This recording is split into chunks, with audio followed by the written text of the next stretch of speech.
शंभाला एक ऐसी जगह जहां पहुंचकर लोग अमर हो जाते हैं। यहाँ तक कि सिकंदर से लेकर हिटलर तक ने यहाँ पहुंचने की कोशिश की, लेकिन उन्हें कामयाबी नहीं मिली। आखिर वहां पहुंचना इतना कठिन क्यों है?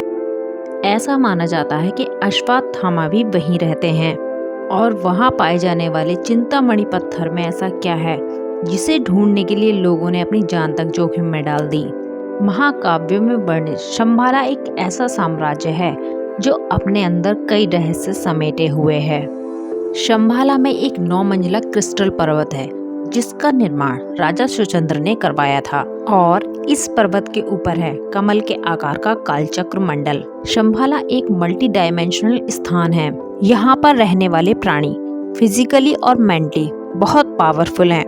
इन लोगों के पास असाधारण बुद्धि और अपग्रेड टेक्नोलॉजी है। वे टाइम ट्रेवल भी कर सकते हैं, टेलीपोर्ट भी कर सकते हैं, एलियन से कांटेक्ट भी कर सकते हैं। उनके लिए कुछ भी असंभव नहीं है। वे भविष्य में जाकर बीमारियों का पता लगा सकते हैं। इसके लिए आयुर्वेद में दवाओं का उल्लेख वे पहले ही कर चुके हैं। माना जाता है कि कल्कि का अवतार भी शंभाला में ही होगा। अश्वत्थामा खुद कल्कि सेनाओं के योद्धाओं को प्रशिक्षित करते हैं। हम मनुष्य केवल 3 डायमेंशन का अनुभव कर सकते हैं, जबकि एक चौथा डायमेंशन भी है जो कि समय और स्पेस है, लेकिन हम वहां तक नहीं पहुंच सकते। चौथे डायमेंशन के परे एक 5वां डायमेंशन है जिसे गॉड डायमेंशन के रूप में जाना जाता है। रहस्यों से भरे शंभाला में आखिर पहुंचा कैसे जाए? हमारे शरीर में 7 चक्र होते हैं जिन्हें एनर्जी फ्लो गेट कहा जाता है। इसी तरह पृथ्वी में भी हमारे गेट्स की तरह एनर्जी फ्लो गेट्स होते हैं। अगर हम अपने शरीर के सारे चक्रों तक पहुंच जाएं, तो हम अन्य डायमेंशन तक भी पहुंच सकते हैं। हम एक साथ कई स्थानों पर हो सकते हैं, 1 मिनट में कहीं भी पहुंच सकते हैं, समय और स्थान को मोड़ सकते हैं, टाइम ट्रेवल कर सकते हैं।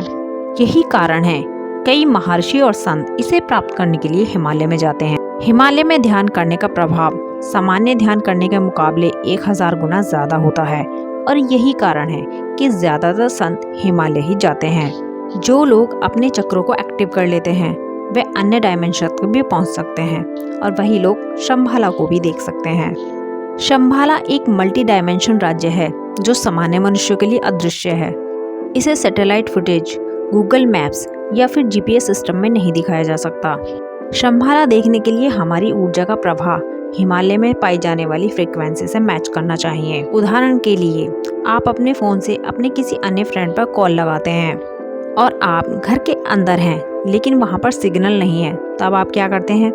आप बाहर जाएंगे और देखेंगे वहां सिग्नल मिला के नहीं। फिर जब आपके फोन में सिग्नल कनेक्ट हो जाता है तभी आप बात कर सकते हैं। इसी तरह शंभाला में पहुंचने के लिए मनुष्य की एनर्जी हिमालय की फ्रिक्वेंसी से मिलनी चाहिए। अब सवाल ये उठता है, क्या अब तक किसी ने शंभाला को देखा है? शंभाला जिस डायमेंशन में है वहाँ की फ्रीक्वेंसी हिमालय में मिलती है, और इसीलिए अक्सर लोग कहते हैं कि शंभाला हिमालय में है।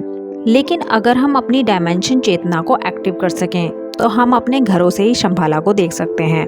अब सवाल ये उठता है, क्या शंभाला तक पहुँचने की किसी ने कोशिश नहीं की? तो पिछले 2000 सालों में हजारों लोगों ने वहाँ पहुँचने की कोशिश की है। इसमें हिटलर के साथ साथ निकोलस रॉयरिच नाम के रिसर्चर भी शामिल हैं।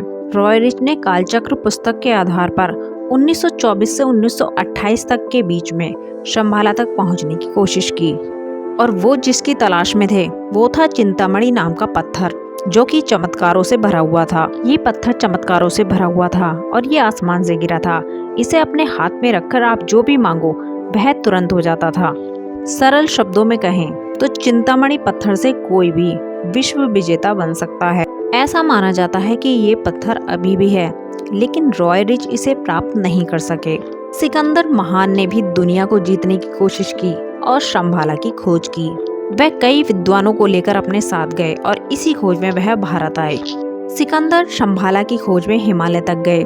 ये कहानियां बताती हैं कि लोग शंभाला को खोजने के लिए किस हद तक गए हैं। कहा जाता है कि सिकंदर महान को अपनी खोज के दौरान एक ऐसी नदी मिली जिसका पानी पीने से अमृत की प्राप्ति हो सकती है, लेकिन उन्होंने अपने आसपास ऐसे लोगों को देखा जो हजारों सालों से जीवित थे लेकिन हिलने डुलने में असमर्थ थे। उन्होंने पानी ना पीने का फैसला किया और शंभाला की खोज छोड़ दी। कई लोगों ने शंभाला को देखने और वापस लौटने का दावा किया है। उनका कहना है कि वे अपने चक्रों को सक्रिय करके ही वहां तक पहुंचे हैं। 19वीं शताब्दी में हिमालय के कई नागरिक और सीमा सैनिकों ने हिमालय में गोल्डन सॉसर देखने की सूचना दी थी, जिसे शंभाला का एनर्जी गेट माना जाता है। कहते हैं कि शंभाला फिजिकल और स्पिरिचुअल डायमेंशन के बीच मौजूद है। तिब्बती मान्यताओं के अनुसार शंभाला का स्थान हिमालय में बहुत ही गहरे, बहुत ही दुर्गम और बहुत ही सुरक्षित स्थान पर छिपा हुआ है। कई विद्वानों का मानना है कि यह पवित्र स्थान कैलाश पर्वत के पश्चिम में स्थित है, जो खुद एक रहस्यमय और पवित्र स्थल के रूप में जाना जाता है। शंभाला की भौतिक स्थिति इतनी सुरक्षित और छिपी हुई है कि सामान्य मनुष्य के लिए ढूंढना बस की बात नहीं है।